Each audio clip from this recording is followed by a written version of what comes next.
ఈ మసాలా సీక్రెట్ తెలిస్తే గుత్తి వంకాయ కూర ఎప్పుడూ ఫెయిల్ కాదు. వంకాయ ఇష్టపడిన వాళ్ళు కూడా ఈ కూర తిని మళ్ళీ మళ్ళీ అడుగుతారు. అంత బాగుంటుంది.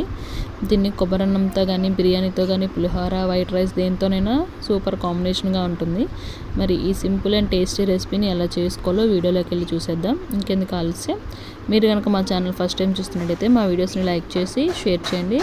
అలాగే మన ఛానల్ సబ్స్క్రైబ్ చేసుకొని ఇలాంటి సింపుల్ అండ్ టేస్టీ రెసిపీస్ కోసం సపోర్ట్ చేస్తూ ఉండండి.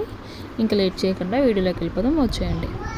ముందుగా ఇలా చిన్న సైజులో ఉన్న వంకాయలు అయితే తీసుకొని వాటికి ఘాట్లు పెట్టి సాల్ట్ వాటర్లో ఒక 5 నిమిషాలు అయితే నానబెట్టాలి. ఇలా చేయడం వల్ల మనకి వంకాయలు కండ్రక్కన్నా కలర్ రాకుండా ఉంటాయండి. నెక్స్ట్ వచ్చేసి ఇలా కట్ చేసుకుని వాటిని పక్కన పెట్టుకొని ఇప్పుడు ఒక మిక్సీ జార్ అయితే తీసుకుంటున్నాను. ఆల్రెడీ అల్లం వెల్లుల్లి పేస్ట్ అయితే నేను యాడ్ చేశానండి. సో ఇందులోనే మనం ఎండుమిరపకాయలు, కొబ్బరి ముక్క వేసి కొంచెం వీటిని అయితే కచ్చాపచ్చగా మిక్సీ అయితే పట్టుకోవాలన్నమాట. ఇందులోనే కొంచెం గరం మసాలా అయితే వేస్తున్నాను. నేను హోమ్మేడ్ గరం మసాలా చేశాను. సో అందుకే ఇంకా ఇంగ్రీడియంట్స్ అయితే ఏమీ వేయట్లేదు. ఈ మసాలా పౌడర్ లేకపోతే మీరు డైరెక్ట్గా ధనియాలు, జీలకర్ర, దాల్చిన చెక్క ఇవన్నీ అయితే యాడ్ చేసుకోండి. అది కొంచెం కచ్చాపచ్చగా అయిన తర్వాత ఇందులోనే ఆనియన్, టమాటా వేసి ఇలా ఫైన్ పేస్ట్లా చేసి పక్కన అయితే పెట్టుకోవాలండి. సో ఇలా రెడీ చేసుకున్న పేస్ట్ని పక్కన పెట్టుకొని ఇప్పుడు వంకాయ ముక్కలు అయితే వేయించుకోవాలన్నమాట. వంకాయలన్నీ మనం ముందుగా వేయించుకోవడం వల్ల కర్రీ కూడా త్వరగా అయిపోతుంది. టేస్ట్ కూడా చాలా బాగుంటుందండి. మనకి ఎక్కువ టైం పట్టదనమాట. వంకాయ కూడా లోపల వరకు సాఫ్ట్గా ఉడుకుతుంది. సో ఇలా కళాయి పెట్టుకున్న తర్వాత ఆయిల్ అయితే వేసుకోవాలి. ఆయిల్ హీట్ అయిన తర్వాత మనం కట్ చేసుకున్న వంకాయ ముక్కలు అయితే యాడ్ చేసుకొని చక్కగా రెండు వైపులా తిప్పుకుంటూ 5 నుంచి 10 నిమిషాలు వేయించుకున్నామంటే మనకి వంకాయలన్నీ వేగిపోతాయి. సో ఇలా వేగిన వీటన్నిటిని కలిపి ఒక ప్లేట్లోకి అయితే తీసుకుంటున్నానండి. అలాగే మిగిలిన వంకాయ ముక్కలు కూడా యాడ్ చేసుకోవాలి. సో వంకాయ అనేది మాడకుండా అయితే వేయించుకోండి. వంకాయ అనేది మాడిందంటే మనకి కూర అంతా కూడా చేదైతే అయిపోతుంది అనమాట. మరి మీకు వంకాయ కర్రీ ఎలా చేస్తే ఇష్టమో కింద కామెంట్ సెక్షన్లో కామెంట్ చేయండి. గుత్తి వంకాయ కూర ఎంతమందికి ఇష్టమో కూడా కామెంట్ చేయండి. సో ఇలాగే మిగిలిన వంకాయలు కూడా ఫ్రై చేసుకొని పక్క అయితే తీసేసుకున్నాను. ఇప్పుడు అదే కళాయిలోని హోల్ బిర్యానీ మసాలా అయితే వేస్తున్నానండి. ఆకు, దాల్చిన చెక్క, లవంగాలు, మిరియాలు అయితే వేసుకొని మంచిగా ఫ్రై అయితే చేసుకొని ఇందులోనే ఆనియన్స్ అయితే యాడ్ చేసుకోవాలి. ఆనియన్స్ వేసుకున్న తర్వాత ఈ ఆనియన్స్ తొందరగా వేగడం కోసం ఇందులోనే కొంచెం సాల్ట్ అయితే వేస్తున్నాను. సాల్ట్ వేయడం వల్ల మనకు ఆనియన్స్ అనేవి తొందరగా మగ్గిపోతాయి అన్నమాట.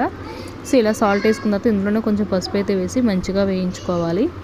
ఇలా వేగిన దాంట్లో మనం కొంచెం కరివేపాకు కూడా వేస్తున్నానండి. కరివేపాకు వేయడం వల్ల మంచి ఫ్లేవర్ అయితే వస్తుంది. తర్వాత ఇందులోనే మనం ముందుగా రెడీ చేసుకున్న మసాలా ముద్దను కూడా యాడ్ చేసుకోవాలి.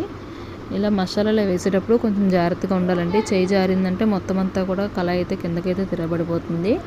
సో ఇలా వేయించుకున్న దాన్ని మూత పెట్టి ఒక 5 నిమిషాలు అయితే ఉడికించుకోవాలండి. అప్పుడు మనకి ఇందులోంచి ఆయిల్ అయితే సపరేట్ అవుతుంది కదా. ఈ టైంలో కొంచెం ఒక టీ గ్లాస్ వరకు వాటర్ అయితే యాడ్ చేసుకోవాలి.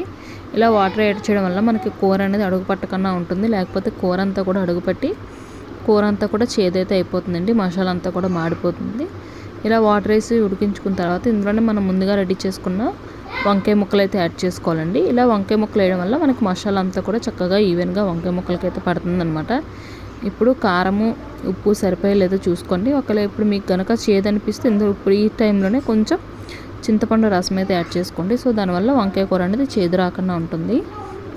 ఇంకా మూత పెట్టుకొని 5 నుంచి 10 నిమిషాలు ఉడికించామంటే మనకి గుత్తి వంకాయ కర్రీ అయితే రెడీ అయిపోతుందండి. ఇది బగారా, చపాతీ, బిర్యానీ, పులిహోర ఎందులోకైనా మంచి కాంబినేషను.